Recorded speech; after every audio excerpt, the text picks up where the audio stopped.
ياسمين صبري في الملاهي. طبعا انا مش اي ملاهي، طبعا الملاهي اللي موجوده دلوقتي في الصور دي مش تحسها كده ملاهي كده، لا تحسها ملاهي ملاهي يعني مش اي كلام.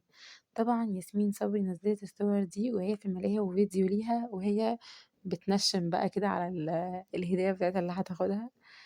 فطبعا اخدت باين الدبدوب ده. وطبعا برضك كانت في إطلالة شتوية، وطبعا مش قادرة اقول لكم طبعا ناس كتير جدا هجمتها في الكومنتات: انت ازاي تروحي الملاهي واللي بيحصل ده والكلام ده و... والناس تروح احنا خلاص احنا هنعملك انفولو وكده. بس الصراحة ستور حلوة والملاهي جميلة جدا وانا نفسي اروحها كده يوم كده بصراحة يعني. بس طبعا الاحداث دي يعني ايه، الناس كانت بتقول يعني ما ينفعش تنزل صور زي دي في وقت زي ده. فناس كتير هاجمتها. فانتوا ايه رأيكم في ان هي الناس تهاجمها فعلا كده، ولا براحتها تنزل صور؟ مش عارفة. ده بقى كان فيديو